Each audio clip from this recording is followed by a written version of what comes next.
Fala, nação tricolor, estamos chegando com mais um vídeo do nosso canal, mais um Fusarca Tricolor, em parceria com o Japa Tricolor, para falar um pouco da estreia do São Paulo no Campeonato Brasileiro, no Brasileirão. Vitória do Tricolor, São Paulo 2-1 de virada.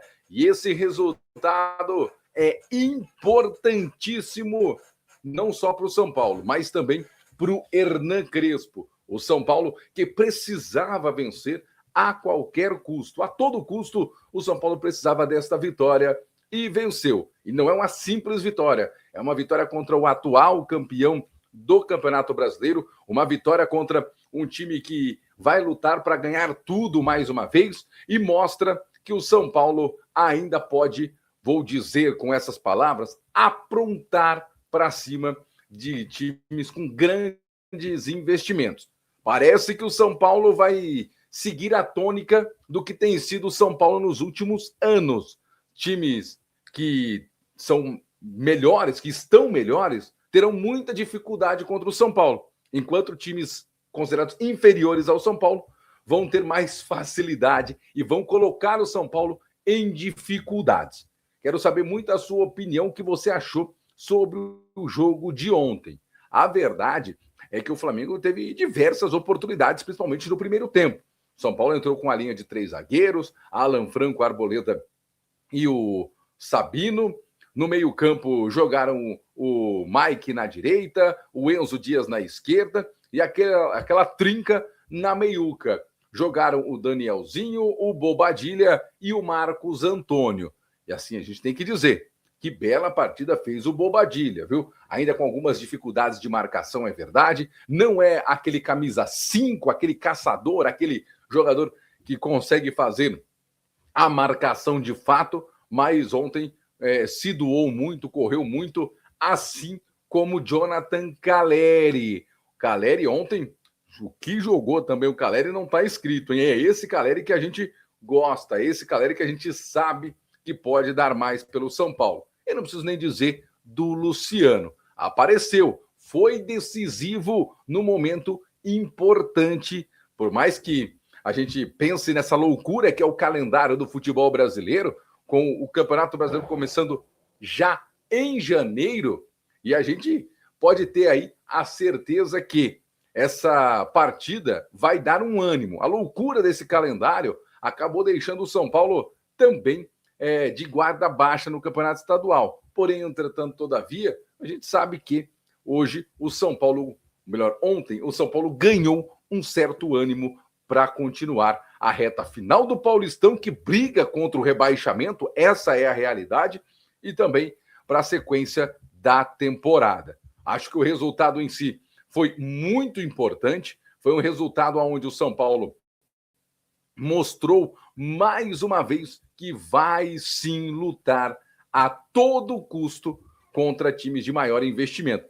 E o que chamou a atenção é que depois do jogo, o Luciano, ele fala uma frase que eu acho muito interessante.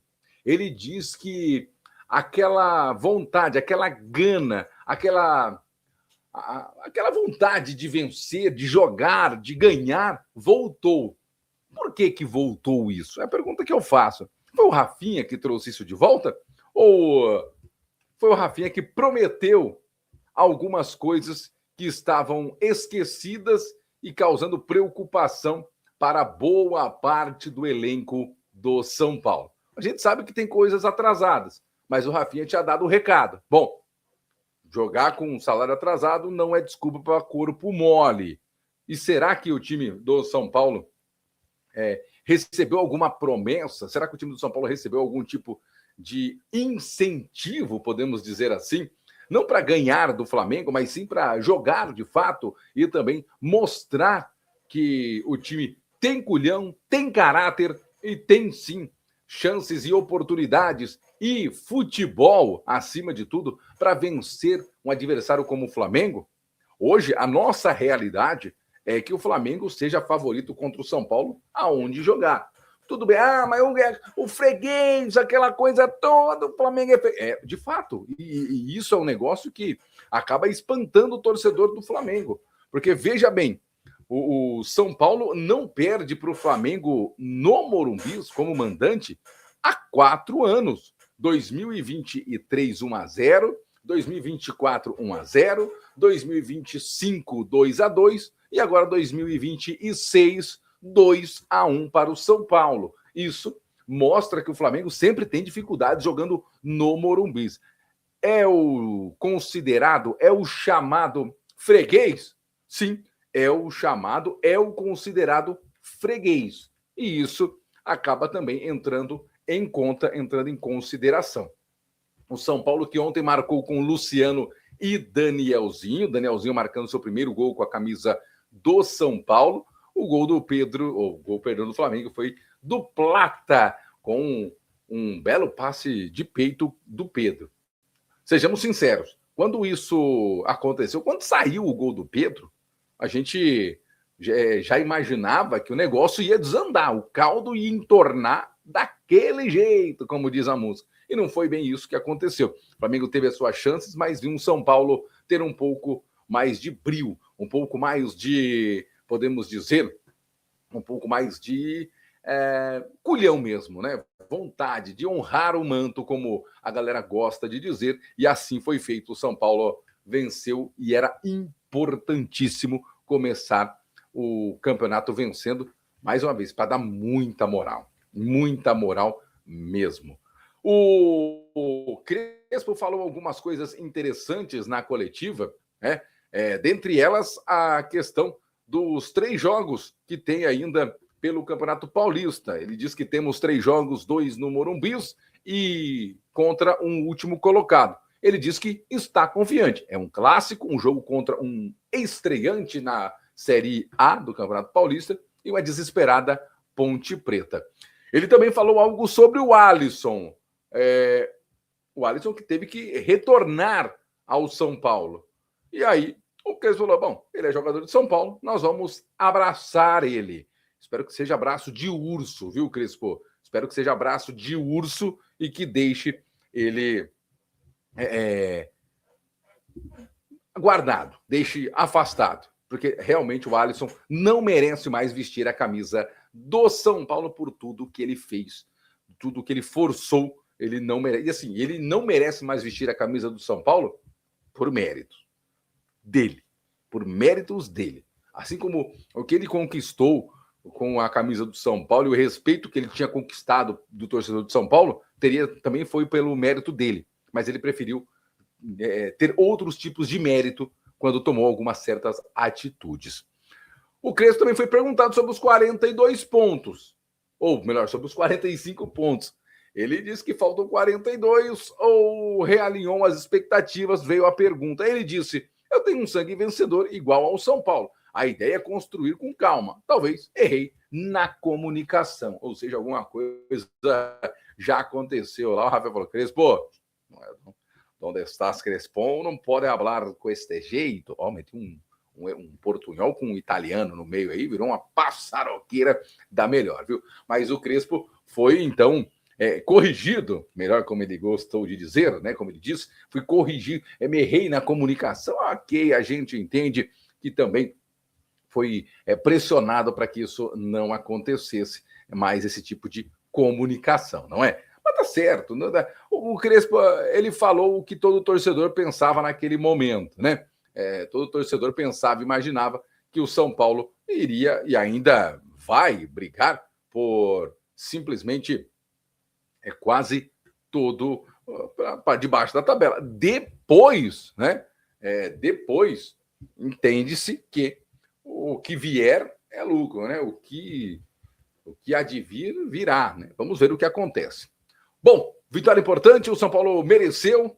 Agora a gente vai falar um pouco do extracampo, porque a diretoria do São Paulo se reuniu com membros da diretoria do Flamengo para falar sobre Marcos Antônio, né? A diretoria rubro-negra sabe da dificuldade do negócio, mas aposta no desejo do volante. Segundo o queridíssimo Vene Casagrande, o Marcos Antônio quer jogar no Flamengo, né? O São Paulo não venderá ele por menos de 8 milhões de euros cerca de 50 milhões de reais. Há um receio da diretoria do São Paulo que essa venda pode ser fechada. Inclusive, o Crespo foi questionado sobre o Marcos Antônio e ele trouxe a informação. Falou, olha, gente, eu quero todo mundo aqui. Eu quero todo mundo aqui comigo. Né? Eu nunca pensei só em mim, mas eu penso também no São Paulo. O Rui Costa e o Rafinha estão controlando toda essa situação. Eles vão escolher o que é melhor para o São Paulo. Ele vale o que vale porque joga bem. Ou seja, o Marcos Antônio tem aí, o São Paulo, na verdade, teria pedido 55 milhões. Né? Acho que, se eu não me engano, é isso. Mas vamos aguardar para saber. Eu começo a ficar um pouco receoso que o Marcos Antônio saia do São Paulo. Eu estou um pouco receoso. O cabelo tá uma maravilha também. Agora que eu estou olhando aqui, nossa senhora, olha isso. Precisando cortar o cabelo, né? Deixar assim, grandão, assim, ok? Parece que é alguma coisa. Enfim, o São Paulo tem esse receio de que essa negociação possa, sim, fechar, possa, sim, acontecer. Porque se acontecer também, vai entrar uma boa grana para o São Paulo, mas vai ter uma perca enorme, viu? Uma perca enorme. E a gente espera também que a equipe do São Paulo não tome esse baque de perder, talvez, o seu melhor jogador. Bom, falando um pouco mais sobre bastidor, e aí uma das coisas que me preocupa, né, é esse sistema de fritura que começou para o Hernan Crespo. O Gabriel Sá trouxe na live, na transmissão do Arquibancada Tricolor, dizendo que tem funcionário do São Paulo, ele falou funcionário no singular, ligando para jornalistas aí no plural e falando mal do Crespo. Isso aconteceu antes do jogo contra o Flamengo. Ele ainda cita que o funcionário trabalha para o Casares. Cara, olha a loucura que é isso. Olha a loucura. Cara, isso é muito grave, né? Isso é muito grave mesmo. Porque um funcionário do São Paulo, e eu espero que o Gabriel Sá tenha esse nome, que tenha sido passado para ele esse nome, para que ele possa ou expor o nome do cara, ou passar para alguém competente para mostrar que estão tentando tumultuar o meio do São Paulo para que as coisas aconteçam da pior forma possível. Por quê? Porque querem o tal do Casares de volta. Cara, isso beira o absurdo.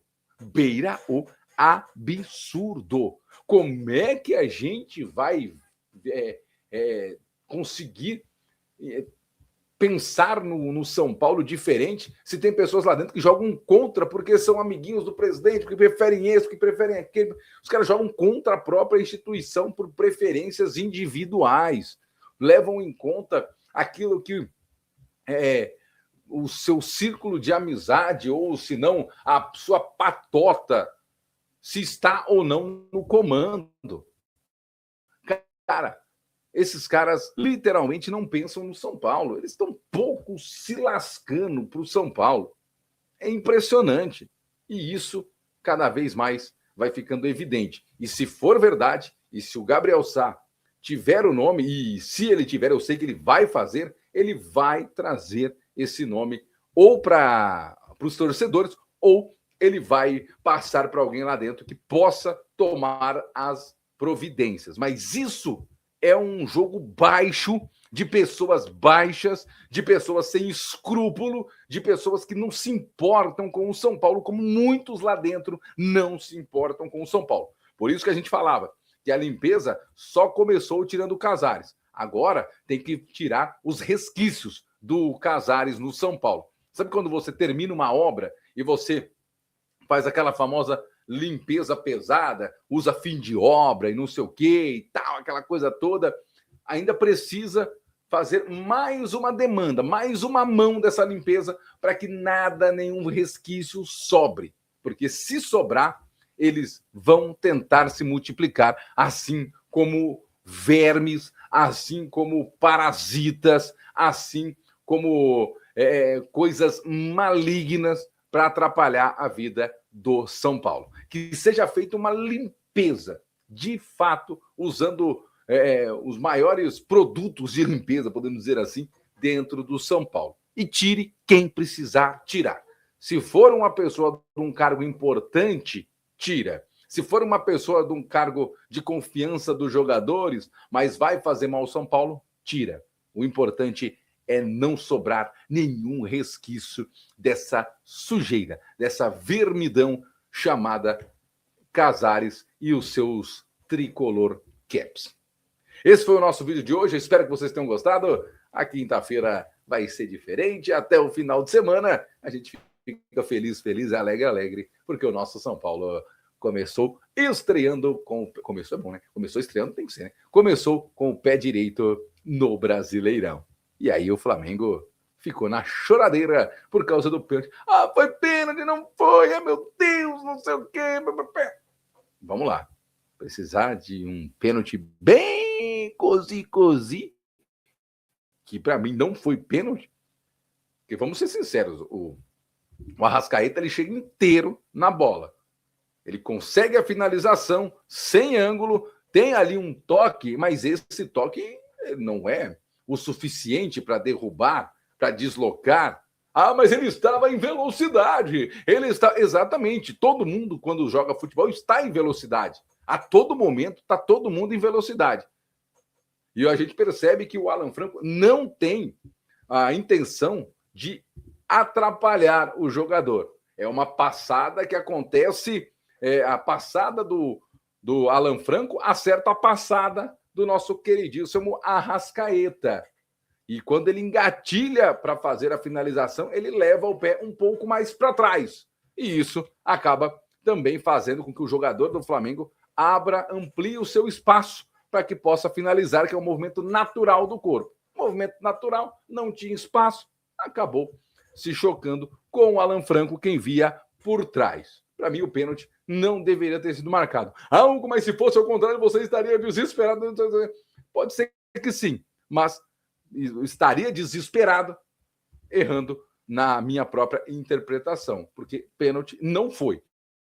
Eu poderia estar sendo um pouco incoerente, mas estaria indo contra a regra. E para mim, não foi pênalti. Então não adianta chorar pelo Arrascaeta derramado. Forte abraço!